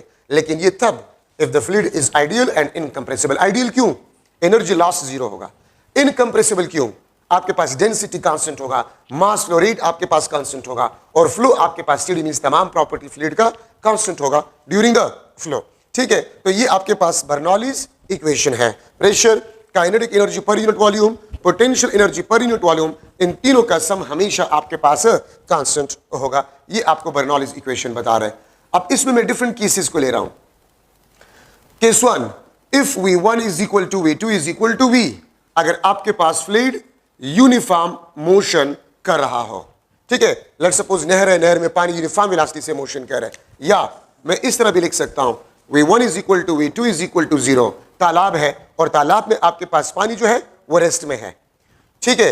रेस्ट में पानी हो या यूनिफॉर्म वेलोसिटी से फ्लूइड मोशन कर रहा है, तो बर्नौलीज इक्वेशन में ये वाला टर्म आपके पास कैंसिल हो जाएंगे, ये सेम होंगे तो ये कैंसिल हो जाएंगे। तो आपके पास बर्नौलीज इक्वेशन बन जाएगा P1 plus rho g H1 is equal to P2 plus rho g H2। ये बर्नौलीज इक्वेशन में kinetic energy per unit volume वाले टर्म्स कैंसिल हो जाएंगे, खत्म हो जाएंगे। आपके पास सिर्फ रह जाएगा P1 plus rho GH1 is equal to P2 plus rho GH2। और इसको मैं इस तरह भी लिख सकता हूं कि pressure, kinetic energy per unit volume, इन दोनों का सम हमेशा आपके पास कांस्टेंट होगा। ठीक है, तो बर्नौलीज इक्वेशन आपके पास रिड्यूस हो जाएगा इनटू दिस फॉर्म, इस फॉर्म में आपके पास ये रिड्यूस हो जाएगा। ठीक है, अच्छा मैं इसको फर्दर लिख सकता हूं, P2 को आप यहां पर शिफ्ट करें, P1 माइनस P2, रो GH1 को आप वहां पर शिफ्ट करें, रो GH2 उसको आप वहां पर शिफ्ट करें, रो GH1, ये आपके पास डेल्टा P रो G, आप इससे कॉमन निकाले तो H2 minus H1, delta P आपके पास होगा रो G डेल्टा H, जो कि आपके पास पास्कल लॉ है। ठीक है, और यहां पर आप याद रखिए इस इक्वेशन में अगर आप देखें इन दोनों का सम आपके पास कांस्टेंट होना चाहिए, तो इन दोनों का सम अगर आपके पास कांस्टेंट होगा तो इस इक्वेशन में कौन से दो पैरामीटर्स वेरिएबल है, तो इसका मतलब है कि प्रेशर और हाइट वेरिएबल है। ठीक है, अगर हाइट बढ़ेगा तो ये टर्म बढ़ेगा लेकिन प्रेशर कम होगा, क्योंकि सम आपके पास क्या होगा, कांस्टेंट होगा। अगर हाइट कम तो ये टर्म कम होगा, प्रेशर बढ़ेगा, sum will be always constant. Height बढ़ेगा, ये टर्म बढ़ेगा, प्रेशर कम होगा, the sum will be constant. अगर हाइट कम, ये टर्म कम होगा, प्रेशर बढ़ेगा, sum will be always constant. तो यहां से मैं लिख सकता हूं कि pressure is inversely proportional to the height. Pressure आपके पास होगा वो हाइट के इनवर्सली प्रोपोर्शनल आपके पास होगा। मैं यहां से अगर डायग्राम से थोड़ा सा इसको डिस्कस करूं, लेट सपोज ये आपके पास तालाब है और इसमें पानी है। ठीक है, इसमें पानी है तो हम हमेशा हाइट को ग्राउंड से लेते हैं। ये आपके पास H1 फ्रॉम द ग्राउंड, ये आपके पास डेप्थ होगा D1, ये आपके पास H2, ठीक है, हाइट, ये आपके पास डेप्थ होगा। ठीक है, D फॉर डेप्थ D2। तो देखिए गहराई हम अपर सरफेस से लेते हैं और हाइट हम ग्राउंड से लेते हैं। ठीक है, तो अगर आप जितना ज्यादा गहरे पानी में जाएंगे, डेप्थ अगर आपके पास इंक्रीज तो height will be decreases, height will be decreases. तो यहां से मैं लिख सकता हूं कि depth will be inversely proportional to height, और यहां पर प्रेशर हाइट के इनवर्सली प्रोपोर्शनल है। तो मैं लिख सकता हूं इन दोनों से, मैं लिख सकता हूं कि प्रेशर आपके पास जो है वो डेप्थ के डायरेक्टली प्रोपोर्शनल होगा। Pressure is inversely proportional to height but pressure is directly proportional to depth. गहराई के साथ प्रेशर जो है वो डायरेक्टली प्रोपोर्शनल होगा। ठीक है, तो जितना आप गहराई में जाएंगे प्रेशर बढ़ेगा और कम गहरे पानी में प्रेशर कम होगा। ठीक है, और मैं स्टूडेंट्स को अक्सर कहता हूं कि आप बाल्टी को भर ले पानी से और अपने हाथ को पानी में आप इस तरह नीचे ले जाए, तो जितना हाथ को आप नीचे ले जाएंगे पानी में, आपको हाथ के जरिए से फील होगा कि प्रेशर बढ़ रहा है। तो गहराई के साथ प्रेशर बढ़ता है, ये आपको यही बता रहा है। Sum of pressure and potential energy per unit volume will be equal to constant if the fluid is moving with a uniform velocity, या if the fluid is at rest। तो प्रेशर पर हाइट के साथ inversely proportional होगा। और याद रखिए यहां पर जो प्रेशर आपके पास है ये स्टैटिक प्रेशर है। ठीक है, ये आपके पास स्टैटिक प्रेशर है। ठीक है, क्योंकि आप हमने वाटर को रेस्ट में लिया, यूनिफॉर्म वेलोसिटी से लिया है। ठीक है, तो static pressure plus potential energy per unit volume, इन दोनों का सम आपके पास हमेशा क्या होगा, कांस्टेंट होगा। ठीक है, लेकिन शर्त यह है कि आपके पास एनर्जी कंजर्व हो, और एनर्जी कब कंजर्व होगा, if the fluid is ideal and incompressible, और फ्लो आपके पास है वो स्टेडी हो। मैं केस 2 को ले रहा हूं, if H1 is equal to H2 is equal to H, मतलब ये आपके पास पाइप है डिफरेंट क्रॉस सेक्शनल एरिया वाला। ठीक है, और इसके डिफरेंट पार्ट सेम हाइट पे है, ये H1 हाइट पे, ये आपके पास H2 हाइट पे। ठीक है, तो इस बर्नौलीज इक्वेशन में पोटेंशियल एनर्जी वाले टर्म्स कैंसिल हो जाएंगे, पोटेंशियल एनर्जी वाले टर्म्स इसमें कैंसिल हो जाएंगे। ठीक है, तो फिर आपके पास बर्नौलीज इक्वेशन बन जाएगा P1 plus half rho V1 square, P2 plus half rho V2 square will be equal to constant. और मैं लिख सकता हूं, ठीक है, कि प्रेशर और kinetic energy per unit volume, इसका सम आपके पास कांस्टेंट होगा।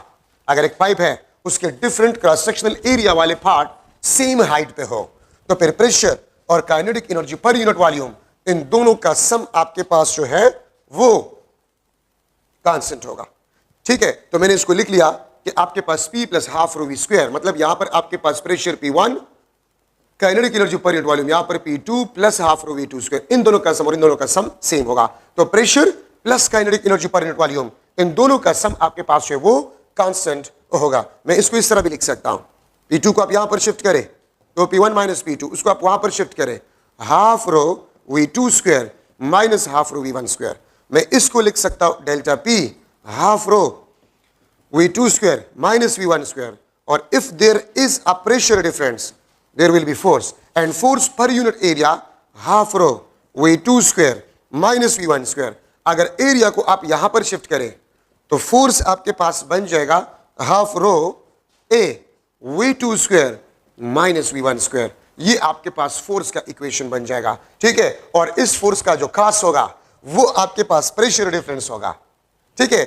इसीलिए हम इस फोर्स को कहते हैं this is a thrust force, this is a thrust force. और इस थ्रस्ट फोर्स का जो कास है, इसका जो कास है वो प्रेशर डिफरेंस है, और प्रेशर डिफरेंस का जो कास है वो डेल्टा वी है, change in velocity, change in velocity इसका कास है, ठीक है। तो half rho A V2 square minus V1 square, this is force, ठीक है। और ये आपके पास रिड्यूस बर्नौलीज इक्वेशन है, ठीक है। अच्छा, अब यहां पर आप देख सकते हैं pressure plus half rho V square.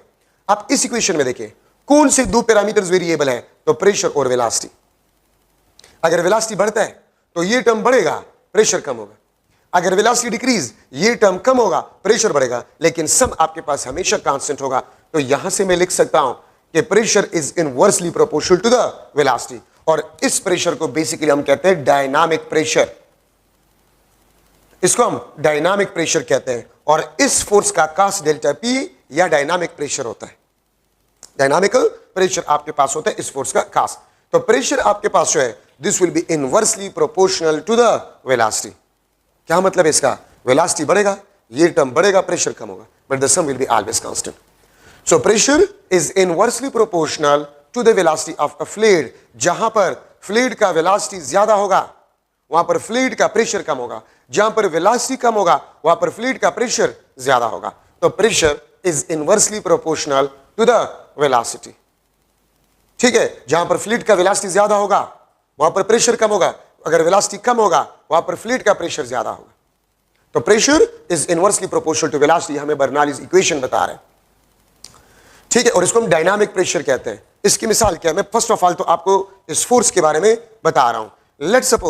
Let's suppose आपके पास एक हार्ड शीट है, हार्ड शीट, आपके पास एक हार्ड शीट है। गाड़ी में आप इस तरह जा रहे हैं, गाड़ी का डायरेक्शन ऑफ मोशन ये है, आप खिड़की से हाथ को निकाल लें, ठीक है। तो देखिए एयर का स्पीड यहां पर एयर का स्पीड क्या होगा, ज्यादा होगा। तो अगर स्पीड या वेलोसिटी ज्यादा होगा, प्रेशर क्या होगा, कम होगा। यहां पर एयर इस तरह जाएगा, इसके नीचे स्पीड एयर का कम होगा, प्रेशर ज्यादा होगा। ऊपर स्पीड ज्यादा, प्रेशर कम, नीचे आपके पास स्पीड कम, प्रेशर ज्यादा होगा, ठीक है। तो आपको हाथ के जरिए से फील करेंगे कि एक फोर्स इस पे अपवर्ड डायरेक्शन में लग रहा है, हाथ के जरिए से फील हो गया इस पे तो फोर्स है ऊपर की तरफ। कौन सा फोर्स है, ये वाला फोर्स, ठीक है। मैं फिर रिपीट कर रहा हूं, गाड़ी इस डायरेक्शन में जा रहे हैं, आपने खिड़की से हाथ को निकाल लिया और एक हार्ड शीट को आपने इस तरह रख लिया, तो यहां पर एयर का वेलोसिटी ज्यादा होगा, प्रेशर कम होगा, यहां पर वेलोसिटी कम होगा, प्रेशर ज्यादा होगा। तो ज्यादा प्रेशर से कम प्रेशर की तरफ फोर्स होगा, जिसको हम थ्रस्ट फोर्स कहते हैं। और याद रखिए एरोफिल, इसी 6th चैप्टर में है एरोफिल। एरोफिल वो डिवाइस है जो कि थ्रस्ट फोर्स प्रोवाइड करता है on the wings of aeroplane. कौन सा फोर्स जहाज को ऊपर रखता है, थ्रस्ट फोर्स। और उस थ्रस्ट फोर्स का कास क्या होता है, प्रेशर डिफरेंस। और इस प्रेशर डिफरेंस का कास वेलोसिटी डिफरेंस होता है। तो एरोफिल एक डिवाइस होता है जो कि जहाजों के विंग्स के साथ लगाया जाता है, जो कि फोर्स थ्रस्ट फोर्स प्रोड्यूस करते हैं। Thrust force is always perpendicular to the wings of aeroplane, इसलिए एरोप्लेन को ये थ्रस्ट फोर्सेस ऊपर रखता है। आपने कुछ परिंदों को देखा होगा कि वो फ्लाइट के दौरान अपने परों को हिलाना छोड़ जाता है, परों को रेस्ट में बिल्कुल रखता है, और वो परिंदा फ्लोट करता है। वो परिंदा क्या करता है, वो फ्लोट करता है। तो कौन सा फोर्स उस परिंदे को ऊपर रख रहे हैं, ये फोर्स उस परिंदे को ऊपर रखता है, ठीक है। वो बेसिकली परों को ऑसिलेट भी नहीं कर रहा, फिर भी वो फ्लोट करता है, ये फोर्स इसको ऊपर रखता है। अच्छा, आप गर्मियों में पढ़ते हैं, पंखे के नीचे आप पढ़ते, पंखा आपने लगाया हुआ है, तो ये पेजेस उड़ते हैं, फिर आप इसको बिठाते हैं, ये उड़ते हैं, फिर आप इसको बिठाते हैं। तो किसी भी चीज को ऊपर उठाने के लिए तो फोर्स की जरूरत होती है। ये कौन सा फोर्स इन पेजेस को उड़ाता है, ये फोर्स बेसिकली आपको तंग कर रहे हैं। किस तरह तंग करता है, यहां पर एयर का स्पीड क्या होता है, ज्यादा होता है। एयर का स्पीड पेजेस पे ज्यादा होता है, तो स्पीड अगर ज्यादा होता है तो प्रेशर क्या होगा, कम होगा। और देखिए इस पेजेस के दरमियान एयर होता है, नॉर्मल एटमॉस्फेरिक प्रेशर। स्पीड कम होते है, प्रेशर ज्यादा पेजेस के दरमियान, ठीक है। तो ऊपर स्पीड ज्यादा, प्रेशर कम, पेजेस के दरमियान एयर गैप्स होते हैं, एयर होते हैं, नॉर्मल एटमॉस्फेरिक प्रेशर, स्पीड कम होते हैं, प्रेशर ज्यादा। तो पेज के नीचे प्रेशर ज्यादा, ऊपर प्रेशर कम, तो force it will experience a force, ये ऊपर उड़ेगा और फिर आप इसको बंद करते हैं। ठीक है, ये फोर्स बेसिकली आपको तंग करता है। ठीक है, अच्छा अब देखिए आपके पास जो है ये लेट्स सपोज मैं वही नलकी का एग्जांपल ले रहा हूं, इससे पानी आ रहा है नीचे। ठीक है, तो यहां पर आपके पास जो है ये एरिया डिक्रीज हो जाता है। यहां पर velocity v1, pressure p1 fluid का, वेलोसिटी v2, प्रेशर p2। तो v2 v1 से ज्यादा होता है, तो p2 p1 से क्या होगा, कम होगा। तो देखिए यहां पर फ्लूइड का प्रेशर कम होता है, तो ये एटमॉस्फेरिक प्रेशर जो होता है, यहां पर भी एटमॉस्फेरिक प्रेशर, यहां पर भी एटमॉस्फेरिक प्रेशर, तो यहां पर चूंकि फ्लूइड का प्रेशर कम होता है, ये एटमॉस्फेरिक प्रेशर इस पानी को स्क्वीज कर जाते, तो इसलिए यहां पर एरिया कम, वहां पर एरिया ज्यादा। ठीक है, अच्छा आपके पास दो सिंपल पेंडुलम्स हैं, हल्के से बॉब्स आपने उसके साथ अटैच किए, हल्के से बॉब्स आपने अटैच किए, लाइटर बॉब्स आपने अटैच किया। आप स्ट्रॉ के जरिए से, आप स्ट्रॉ के जरिए से आप एयर को ब्लो करें, स्ट्रॉ के जरिए से आप एयर को ब्लो करें। यहां पर एयर का वेलोसिटी v1, प्रेशर p1, यहां पर वेलोसिटी v2, प्रेशर p2। तो देखिए यहां पर जब आप एयर को ब्लो करते हैं स्ट्रॉ के जरिए से, v1 v2 से ज्यादा होगा, तो प्रेशर p1 p2 से कम होगा, तो p2 प्रेशर ज्यादा है, तो इसलिए यहां से ये फोर्स एक्सपीरियंस करेगा। तो इस तरह लगेगा कि these simple pendulums like attract each other, इस तरह लगेगा कि एक दूसरे को अट्रैक्ट कर रहे, इस तरह लगेगा एक दूसरे को अट्रैक्ट कर रहे हैं। दो फेरी बोट्स है, पैरेलल मोशन कर रहे हाई स्पीड से, तो उन दो फेरी बोट्स के दरमियान जो है वेलोसिटी ज्यादा होगा, प्रेशर कम होगा, और फेरी बोट्स के उन साइड्स पे स्पीड कम होगा, प्रेशर ज्यादा होगा। सो ये इस तरह लग रहा है कि एक दूसरे को, इस तरह फील होगा कि एक दूसरे को अट्रैक्ट कर रहे हैं। ये फोर्स बेसिकली एक उस पे लगेगा और इस तरह लगेगा कि एक दूसरे को अट्रैक्ट कर रहे हैं। गाड़ी मोशन कर रहे हैं हाई वेलोसिटी से, तो पत्ते वगैरह रोड पे जो होते हैं उड़ जाते हैं। क्यों उड़ जाते हैं? क्योंकि कार का वेलोसिटी अगर ज्यादा है, कार का वेलोसिटी अगर ज्यादा है तो वहां पर प्रेशर क्या हो जाएगा, कम हो जाएगा एयर का। तो जब प्रेशर कम हो जाएगा तो पत्ते वगैरह उड़ने लग जाते हैं। ये फोर्स बेसिकली उस पत्तों वगैरह को उड़ा देता है। ठीक है, रेल ट्रैक पे अगर आप देखें तो आपको कहा जाता है कि रेल ट्रैक से थोड़ा सा दूर खड़े हो। क्यों? क्योंकि रेल अगर हाई स्पीड से जा रहा है तो आपका और रेल के दरमियान एयर का वेलोसिटी ज्यादा होगा, प्रेशर कम होगा। आपके पीछे एयर का वेलोसिटी कम, प्रेशर ज्यादा, तो फोर्स पीछे से आगे की तरफ आप पे लगेगा, ग्रेटर प्रेशर से लो प्रेशर की तरफ, तो आप ट्रेन की तरफ गिर सकते हैं। कौन सा फोर्स आपको गिरा सकता है? ये फोर्स आपको गिरा सकता है। ठीक है, तो इसलिए आपको कहा जाता है कि रेल ट्रैक से थोड़ा सा दूर आप खड़े हो, ऐसा ना हो कि आप उसकी तरफ गिर जाए। ठीक है, अगर आप में से कोई ड्राइविंग जानता है और आप हाई स्पीड से जा रहे हैं, आप एक दूसरे गाड़ी से ओवरटेक कर रहे हैं, तो आपका पैरेलल सेम डायरेक्शन में मोशन, तो आपका और उस गाड़ी के दरमियान एयर का स्पीड ज्यादा होता है। एयर का स्पीड क्या होता है? ज्यादा होता है, प्रेशर कम होता है। लेकिन इस साइड पे आपके पास जो स्पीड होता है एयर का वो कम होता है, प्रेशर ज्यादा होता है। ठीक है, तो आपका गाड़ी स्टीयरिंग व्हील के जरिए से आप फील करेंगे कि आप उसकी तरफ अट्रैक्ट हो रहे हैं। आप अट्रैक्ट नहीं हो रहे, ये फोर्स जो है आप पे लग रहे हैं, इसलिए आप फील करते हैं कि आपकी गाड़ी उसकी तरफ अट्रैक्ट हो रहा है। बॉलर अक्सर एमसीक्यू भी आ सकता है कि अगर एक बॉल है और वो स्पिन मोशन कर रहा है एयर में, एक साइड रफ है और दूसरा स्मूथ है, तो वो बॉल किस डायरेक्शन में फोर्स एक्सपीरियंस करेगा? ठीक है, तो बॉल फोर्स एक्सपीरियंस करेगा from rough side to smooth side. क्यों? क्योंकि बॉल अगर स्पिन मोशन करता है, आपने अक्सर देखा होगा कि बॉलर जब बॉलिंग करता है, खासतौर पे जो स्पिनर होता है, तो वो बॉल को साफ करता है, पूरे बॉल को वो साफ नहीं करता। बॉल के दो सरफेसेस होते हैं, एक हाफ सरफेस को बिल्कुल स्मूथली साफ किया जाता है और दूसरे को रफ छोड़ा जाता है। ठीक है, तो जो स्मूथ सरफेस होता है वहां पर लेमिनर फ्लो होगा। Laminar flow means high velocity, pressure कम, और जो रफ साइड होता है उस साइड पे टर्बुलेंट फ्लो होगा, स्पीड कम, प्रेशर ज्यादा। So the ball will experience a force from rough side to smooth side, क्योंकि रफ साइड पे स्पीड कम, प्रेशर ज्यादा, स्मूथ साइड पे स्पीड ज्यादा, प्रेशर कम। So a ball will experience a force from rough side to smooth और clean side. ठीक है, तो ये फोर्स बेसिकली स्विंग देते हैं, बॉल की डायरेक्शन को चेंज करता है। ठीक है, so these are some different examples, लेकिन ये याद रखिए pressure is inversely proportional to velocity. और एक और चीज भी मैं आपको बताता चलूं कि देखिए आप लोगों ने पढ़ा है velocity is inversely proportional to area, continuity equation में हमने पढ़ा है, और यहां पर हमने पढ़ा कि velocity is inversely proportional to pressure. तो मैं लिख सकता हूं pressure is directly proportional to area. Area pipe का, जहां पर पाइप का एरिया ज्यादा होगा वहां पर फ्लूइड का प्रेशर ज्यादा होगा, जहां पर पाइप का एरिया कम होगा वहां पर फ्लूइड का प्रेशर कम होगा। देखिए यहां पर एरिया ज्यादा है तो फ्लूइड का प्रेशर ज्यादा होगा, यहां पर एरिया कम है तो फ्लूइड का प्रेशर कम होगा। ठीक है, तो अगर आपके पास वेरिएबल क्रॉस सेक्शनल एरिया वाला पाइप है तो जहां पर पाइप का एरिया कम होगा वहां पर फ्लूइड का प्रेशर कम होगा। क्यों? वहां पर वेलोसिटी ज्यादा होगा।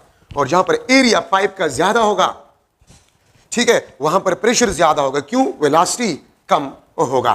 ठीक है, तो ये आपके पास इंपॉर्टेंट पॉइंट्स है इन द बर्नौलीज इक्वेशन। अब एप्लीकेशन है बर्नौलीज इक्वेशन की एप्लीकेशन, जितने भी आपके पास स्प्रे मशीन्स होते हैं, all spray machines work on the principle of Bernoulli's. तमाम आपके पास जो इक्वेशन, तमाम जो आपके पास स्प्रे मशीन्स है, they work on the principle of Bernoulli's. वो बर्नौलीज प्रिंसिपल पे डिपेंड करता है। ठीक है, ये बात याद रखिए। अच्छा, अगर आपके पास ये स्मॉल ओपनिंग है, ये आपके पास स्मॉल ओपनिंग, तो इस स्मॉल ओपनिंग को हम क्या कहते हैं?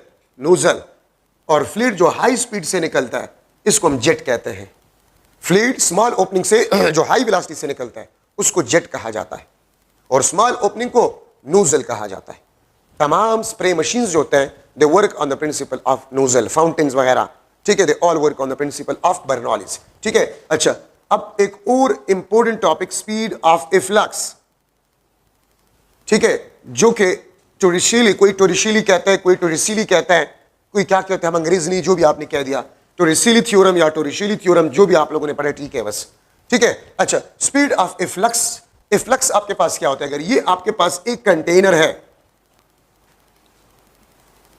ये आपके पास कंटेनर है, ठीक है, यहां से पानी इनसाइड अ कंटेनर आता है, यहां से पानी इनसाइड अ कंटेनर आता है, इसको हम इनफ्लक्स कहते हैं। Influx, flux means flow, influx means the flow inside a container. यहां पर आपके पास फ्लूइड होता है, यहां से पानी निकल रहा है, इसको, जहां से पानी निकल रहा है, इसको हम इफ्लक्स कहते हैं। फ्लक्स फ्लो को कहा जाता है efflux, the fluid flow out from the container. Influx, the fluid flow into the container, इसको हम इनफ्लक्स, इसको हम इफ्लक्स कहते हैं। ठीक है, अच्छा, speed of efflux, the speed gain of fluid falling in container, the speed gain of fluid falling in a container is known as the speed of efflux। इसको हम speed of efflux कहते हैं। ठीक है, अच्छा, speed of efflux, Torricelli theorem, तो मैं यहां पर लिख लूंगा, टोरिशिली यूज बर्नौलीज प्रिंसिपल। उसने बर्नौलीज प्रिंसिपल को इस्तेमाल किया to derive formula of speed of efflux, speed of efflux. Torricelli ने बर्नौलीज प्रिंसिपल को इस्तेमाल किया to derive formula for the speed of efflux. ठीक है, और स्पीड ऑफ इफ्लक्स आपके पास जो है, this is equal to under the root of 2gh।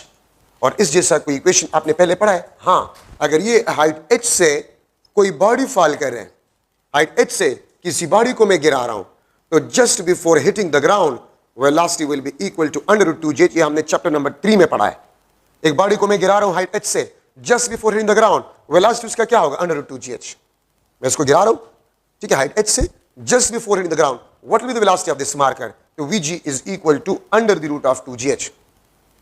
ठीक है, तो सेम आपके पास स्पीड ऑफ इफ्लक्स का भी है। तो इस तरह लग रहा है कि यहां से जो फ्लूइड गिर रहा है और यहां पर इसका जो वेलोसिटी है, वो बेसिकली स्पीड ऑफ इफ्लक्स कहलाता है, जो कि किस चीज के बराबर है? Under the root of 2gh।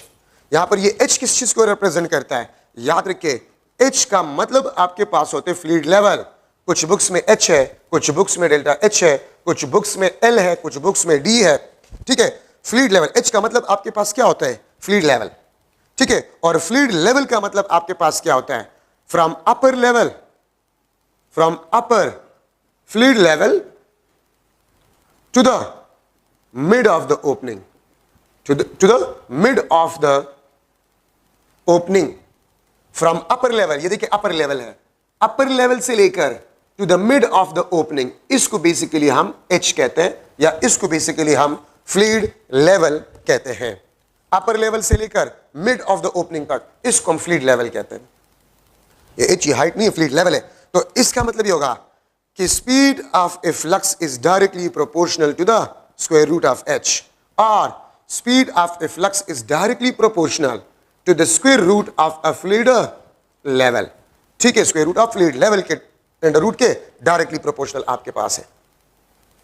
आपने देखा होगा आपके घरों में टैंकी होते हैं ना, घर के ऊपर, उसमें पानी होता है, तो जब टैंकी भरा होता है, आप नीचे नल का खोल ले, पानी का वेलोसिटी काफी ज्यादा होता है। लेकिन जब टैंकी में पानी कम हो रहा है तो नीचे नलके से जो पानी निकल रहा है उसके वेलोसिटी देखिए वो भी कम होता है। तो speed of A flux water level पे टैंकी भरा हुआ है, नीचे नलके से पानी का स्पीड काफी ज्यादा होगा, ठीक है। और अगर टैंकी में वाटर लेवल कम हो रहा है तो नीचे नलके से पानी का स्पीड भी कम होगा। आपको ये इक्वेशन यही बता रहा है। अच्छा, अब ये इक्वेशन आपके पास है, speed of A flux is equal to under the root of 2gh, ठीक है। ये आपके पास आइडियल फ्लूइड के लिए है, आइडियल फ्लूइड के लिए है। अगर रियल फ्लूइड हो, अगर रियल फ्लूइड हो तो रियल फ्लूइड का स्पीड ऑफ ए फ्लक्स जो होगा वो under the root of 2gh से कम होगा। क्यों कम होगा? Because of the viscosity of the fluid, क्योंकि विस्कोसिटी की वजह से जरूर एनर्जी लॉस होगा, और अगर एनर्जी लॉस होगा तो फिर speed of A flux under the root of 2gh से कम होगा। लेकिन याद रखिए लिक्विड्स में भी एनर्जी लॉस इतना कम होता है कि उसको हम नेग्लेक्ट कर सकते हैं, ठीक है, उसको हम नेग्लेक्ट कर सकते हैं। तो इसलिए हम रियल फ्लूइड्स के लिए भी इक्वेशन इस्तेमाल कर सकते हैं, small amount of energy loss को हम नेग्लेक्ट कर सकते हैं, ठीक है। अच्छा, स्पीड ऑफ ए फ्लक्स आपके पास अंडर 2gh। अच्छा हाँ, अब आपके पास ये जो है, ठीक है, आपके पास जो है ये वाला equation, speed of A flux is equal to under the root of 2gh।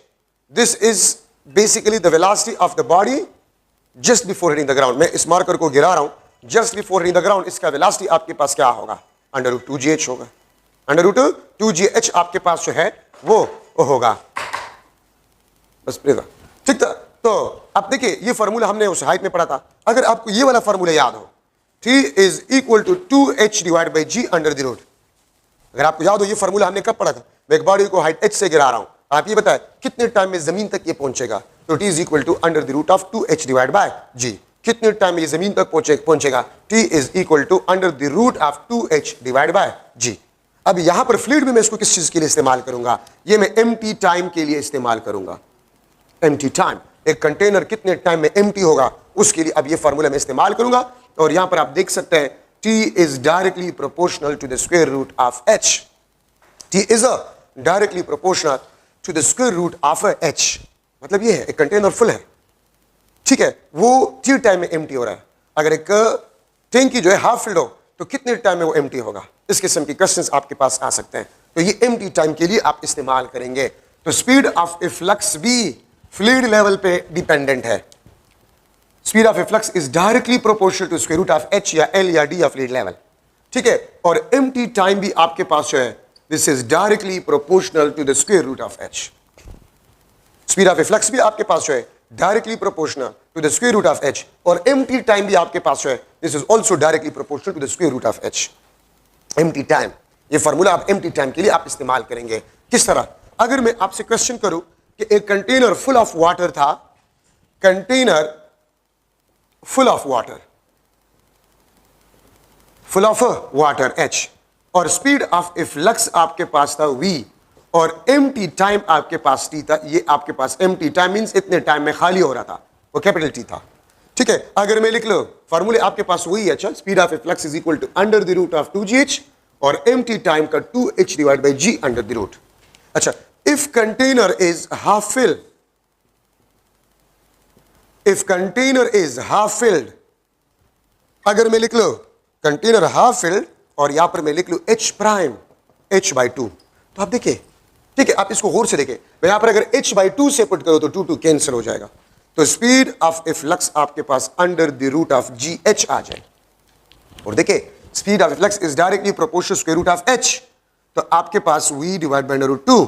अगर हाइट हाफ हो तो इस पे अंडर रूट है, तो अगर हाइट हाफ हो जाए तो speed of flux under root 2 time decrease हो जाएगा, और under root 2 time decrease means under root gh। देखिए ना, मैं अगर यहां पर पुट करो स्पीड ऑफ ए फ्लक्स में, ठीक है, under the root of 2gh by 2, half है 2 कैंसिल, अंडर रूट gh आपके पास में। अच्छा, एम्प्टी टाइम आपके पास क्या बन जाएगा? तो देखिए आपके पास यहां पर h को h बाई 2 अगर आप पुट कर ले, हाफ है h by 2, t is equal to 2h divide by 2g half है, तो आपके पास under root h divide by g, या ये आपके पास बन जाएगा t divide by under root 2 time. तो speed of A flux under root 2 time decrease हो जाएगा। और अगर एक कंटेनर पहले t टाइम में एम्प्टी हो रहा था जब वो फुल ऑफ वाटर था, अगर हाफ फिल्ड हो तो वो अंडर रूट 2 टाइम कम टाइम में एम्प्टी होगा, ठीक है। अब अगर मैं आपसे ये पूछूं, if container, if 1/4 part of container is filled, अगर 1/4 part filled हो, या 1/4 part of the container is filled, तो h प्राइम आपके पास h डिवाइड बाई 4 होगा। तो यहां पर अगर आप h बाई 4 पुट करें तो स्पीड ऑफ फ्लक्स आपके पास बन जाएगा, ठीक है, 2gh डिवाइड बाई 4, तो ये आपके पास gh divide by 2 under the root, या मैं लिख लूंगा v डिवाइड बाई 2, मैं लिख लूंगा v डिवाइड बाय 2, ठीक है, और ये आपके पास बन जाएगा speed of A flux v divide by 2, सही है। और अगर एम्प्टी टाइम हो तो देखिए यहां पर आप पुट करें h बाय 4, यहां पर पुट करें h बाय 4, तो 2 2 जा 4, ये आपके पास h divide by 2g under the root, या ये आपके पास t डिवाइड बाय टाइम। तो अगर पहले t टाइम में वो एम्प्टी हो रहा था, अब t बाय 2 टाइम में ये एम्प्टी होगा। अब इन रिलेशन को याद रखिए, एम्प्टी टाइम और स्पीड ऑफ ए फ्लक्स, ये h किस चीज को रिप्रेजेंट करता है, ये फ्लूइड लेवल, और फ्लूइड लेवल का मतलब क्या होता है, from upper level to the mid of the opening, ठीक है। अच्छा, अब अगर आपके पास कंटेनर है और उसमें एक से ज्यादा ओपनिंग हो, एक से ज्यादा ओपनिंग है, लेट सपोज आपके पास ये बी ओपनिंग, ये ए ओपनिंग, ये आपके पास बी ओपनिंग, इससे भी पानी निकल रहा है, इससे भी पानी निकल रहा है, इससे वेलोसिटी वी ए, इससे वेलोसिटी आपके पास वी बी है, ठीक है। एक बात हमेशा याद रखिए, लेट सपोज ये टेबल पे पड़ा हुआ है, ये टेबल पे पड़ा हुआ है, अगर ग्राउंड से आपको हाइट गिवन है, ग्राउंड से हाइट गिवन है, ठीक है, h1, ये आपके पास h2, अगर एक कंटेनर के डिफरेंट ओपनिंग हो और उन ओपनिंग का हाइट ग्राउंड से डिफरेंट हो, तो याद रखिए जो ओपनिंग ग्राउंड के नजदीक होगा स्पीड ऑफ ए फ्लक्स उससे ज्यादा होगा, ठीक है। और अगर अपर लेवल से हाइट गिवन हो तो अपर लेवल से हाइट जितना ज्यादा होगा स्पीड ऑफ ए फ्लक्स उससे ज्यादा होगा। देखिए वी ए वी बी से ज्यादा होगा, लेकिन ए ओपनिंग का हाइट देखिए ग्राउंड से वो कम हाइट पे है, लेकिन अपर लेवल से ज्यादा हाइट पे है, ठीक है। तो आपके पास वी ए जो होगा वो वी बी से ग्रेटर होगा। तो आप लोगों ने एक चीज में एहतियात करना होगा कि अगर कंटेनर में डिफरेंट ओपनिंग हो तो ओपनिंग्स के हाइट्स को आप देख लें। अगर ग्राउंड से हाइट गिवन हो तो जिस ओपनिंग का हाइट ग्राउंड से कम होगा स्पीड ऑफ ए फ्लक्स उससे ज्यादा होगा, और अपर लेवल से जिस ओपनिंग का हाइट ज्यादा होगा अपर लेवल से उससे स्पीड ऑफ ए फ्लक्स ज्यादा होगा। तो इसमें आपने एहतियात करना होगा, ठीक है। अगर मैं एक एमसीक्यू जो है इसमें बना लूं कि उसी कंटेनर में दो ओपनिंग है ए और बी, जिस तरह मैंने आपको वहां पर शो किया है, MCQ v A is equal to, बल्कि मैं लिख लूंगा, let from to opening speed of a flux is VA and VB, where VA is equal to 2 times of VB, means A opening से जो velocity है वो 2 times of B velocity है, and cross sectional area of both openings are same, दोनों opening के cross section area आपके पास same है और velocity V A 2 times of we B था। If half of area of B opening is closed और blocked, B opening का हाफ एरिया ब्लॉक या क्लोज्ड किया गया, then A option V A will be equal to we B option V A will be equal to 4 times of we B, C option आपके पास जो है v A is equal to 2 times of we B, D option आपके पास जो है v A is equal to we B divide by 2। तो देखिए पहले आपके पास ए का वेलोसिटी वो 2 टाइम्स ऑफ वी बी था, और यहां से मैं लिख सकता हूं बी का वेलोसिटी वो ए के वेलोसिटी का हाफ था। अब अगर बी के एरिया को मैंने हाफ किया, area of if half of area of B opening is block, अगर इस बी ओपनिंग का हाफ पार्ट मैंने ब्लॉक कर लिया तो हाफ तो रह गया ना, तो अगर area half velocity will be double, तो अगर आपके पास वेलोसिटी डबल हो जाएगा, area of B is equal to half of area of A, तो फिर वी बी आपके पास 2 times of V A divide by 2, this is cancel, तो फिर वी ए और वी बी आपके पास क्या हो जाएंगे, बराबर हो जाएंगे। दो ओपनिंग थे ए और बी, ए से velocity 2 times of we B था, बी को हमने हाफ क्लोज किया, ब्लॉक किया, फिर वेलोसिटी क्या आपके पास वेलोसिटीज क्या होंगे, तो फिर ए और बी के वेलोसिटीज आपके पास जो है वो बराबर हो जाएंगे। तो ये आपके पास इसमें इंपॉर्टेंट डिस्कशन आपके पास थे। अच्छा, अब आपके पास है वेंटोरीमीटर, या कोई इसको वेंचुरीमीटर कहते हैं, कोई वेंटोरीमीटर कहता है, आपने जो भी कह दिया, ठीक है, हम अंग्रेज नहीं है, बस जो भी कह दिया। अच्छा, या इसको हम कहते हैं फ्लोमीटर। इसमें कुछ पॉइंट्स है बस एमसीक्यूज के लिहाज से। एक तो this is a device which measure flow rate, ये फ्लो रेट को मेजर करता है। Work on principle of Bernoulli's, ये बर्नौलीज प्रिंसिपल पे काम करता है। ठीक है, इसका आपके पास जो है डायग्राम है। ठीक है, ठीक है, ये आपके पास जो है डायग्राम है, ये आपके पास स्केच है वेंटोरीमीटर का। ठीक है, ये आपके पास वेंटोरीमीटर का स्केच है, ये इसमें बैरोमीटर है, इसमें बैरोमीटर है आपके पास। ठीक है, ये आपके पास जो है, ये आपके पास स्केच है वेंटोरीमीटर का, या जिसको हम फ्लोमीटर भी कहते हैं। इस कम क्रॉस सेक्शनल एरिया वाले पार्ट को हम कहते हैं थ्रोट ऑफ वेंटोरीमीटर या फ्लोमीटर। ये आपके पास दो बैरोमीटर्स होते हैं, दो बैरोमीटर, मैं इसको B1 लिख लेता हूं, इसको B2। यहां पर cross sectional area A1, velocity आपके पास V1, यहां पर क्रॉस सेक्शनल एरिया आपके पास A2 और वेलोसिटी आपके पास है वो V2 होगा। एक cross sectional area A1, velocity V1, एक क्रॉस सेक्शनल एरिया A2, उसका वेलोसिटी आपके पास है वो V2 होगा। इसको हम थ्रोट कहते हैं। बैरोमीटर, दोनों बैरोमीटर के क्रॉस सेक्शनल एरिया सेम होते हैं, दोनों बैरोमीटर्स के क्रॉस सेक्शनल एरियाज आपके पास सेम होते हैं। ठीक है, ये बात आप लोग याद रखें। अच्छा, अब यहां पर फ्लूइड का प्रेशर P1, यहां पर फ्लूइड का प्रेशर P2। तो मैंने कुछ देर पहले आपको बताया था कि pressure is directly proportional to area. यहां पर एरिया ज्यादा है, प्रेशर ज्यादा है, यहां पर एरिया कम है, प्रेशर कम है। तो देखिए, अगर यहां पर एरिया ज्यादा है, प्रेशर ज्यादा है, तो ज्यादा हाइट तक ये फ्लूइड ऊपर आएगा। मैं इसको HB1 लिख लेता हूं, बैरोमीटर B1 में हाइट ऑफ द फ्लूइड। यहां पर प्रेशर कम है तो कम हाइट तक फ्लूइड ऊपर आ जाएगा, इसको मैं HB2 लिख लूंगा, इसको HB1, इसको आप HB2। ठीक है, और इन दोनों का जो डिफरेंस आपके पास होता है वो HB1 माइनस HB2।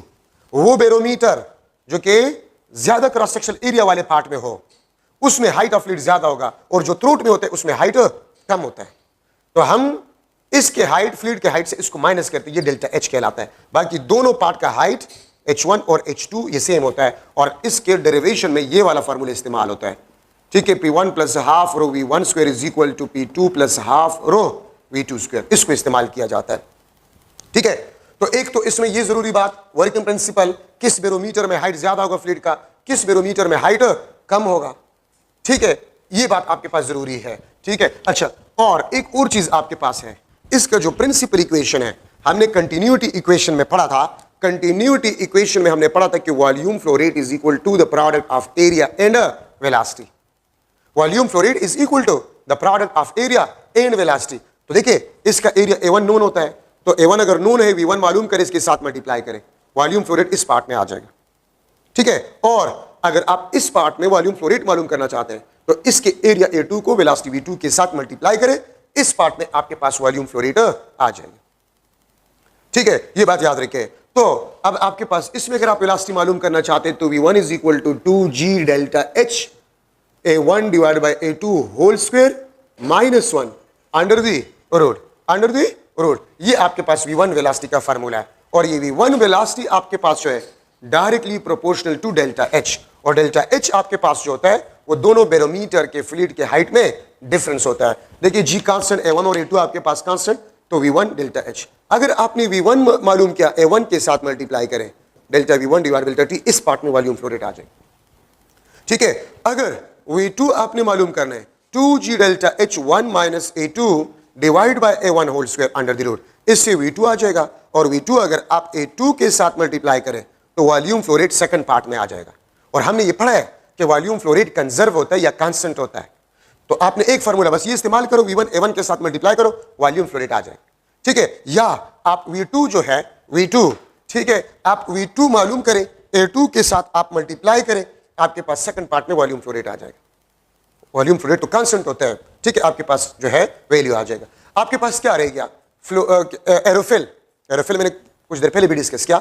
एरोफिल वो डिवाइस होता है, वो डिवाइस जो कि विंग्स ऑफ एरोप्लेन पे थ्रस्ट फोर्स लगाता है। F is equal to half rho A V2 square, area V2 square minus V1 square.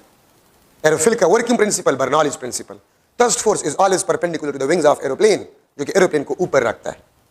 BP device है, BP device, blood pressure device, also work on the principle of Bernoulli's. High blood pressure, low blood pressure, systolic and diastolic, वो आप मुझसे ज्यादा बेहतर जानते हैं, ठीक है। तो BP device also work on the principle of a Bernoulli's, ठीक है। एयर बैग होता है, हाथ के इर्द गिर्द लगाए जाते हैं, उसमें एयर पंप किया जाता है, तो एक्सटर्नल एयर प्रेशर के बेस पे इंटरनल ब्लड प्रेशर को मालूम किया जाता है, ठीक है। बीपी डिवाइस याद रखे, यूनिट टार आपके पास है, टार यूनिट ऑफ प्रेशर 133.3 न्यूटन पर मीटर स्क्वायर आपके पास होता है, ठीक है। अच्छा, आपका चैप्टर खत्म हो गया, लेकिन दो तीन जरूरी बातें उसको आप गौर से सुने।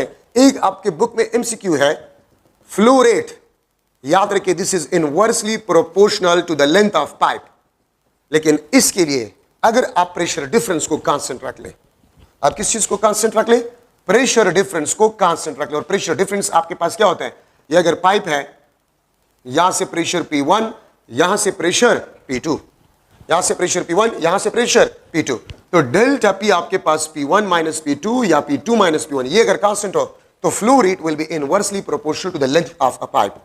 फ्लो रेट, अगर length of a pipe double तो flow rate will be half, आपके बुक में एमसीक्यू है।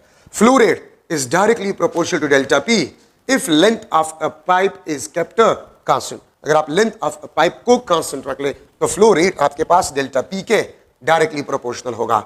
आपके बुक में एक और एमसीक्यू है कि लेट्स सपोज ये आपके पास पाइप है, यहां पर क्रॉस सेक्शनल एरिया A1, यहां पर वेलोसिटी फ्लूइड का V1, सही है, इसका रेडियस R1, यहां पर रेडियस R1, और इसमें हमने n फाइन होल्स कर लिए, यहां पर हमने n फाइन होल्स कर लिए, ठीक है। उसका एरिया आपके पास A2, रेडियस आपके पास R2, और यहां से पाइप जो स्मॉल ओपनिंग से पानी निकलता है उसका वेलोसिटी V2। तो जिस तरह शावर होते हैं ना, शावर पाइप से पानी आते, शावर में सामने स्मॉल होल्स होते हैं, तो उस होल से वेलोसिटी क्या होगा, तो कंटिन्यूटी इक्वेशन बन जाएगा A1 V1, n fine holes है तो n A2 into V2, V2 will be equal to A1 V1 divided by n V2, A1 V1 divided by n into A2, या इसको मैं इस तरह भी लिख सकता हूं R1 square V1 divide bye n into R2 square. Even diameter से भी आप इसको रिप्लेस कर सकते हैं अगर डायमीटर की बनो। तो देखिए, अगर नंबर ऑफ फाइन होल्स की बनो, एरिया A1 और A2 की बनो, ठीक है, और यहां पर वेलोसिटी की बनो, तो फिर स्मॉल ओपनिंग से वेलोसिटी क्या होगा वो आप फिर इस इक्वेशन से मालूम कर सकते हैं, ठीक है। तो ये आपके जो एमसीक्यूज है बुक में, उसमें जरूरी पॉइंट्स तो मैंने आपको बता दिए।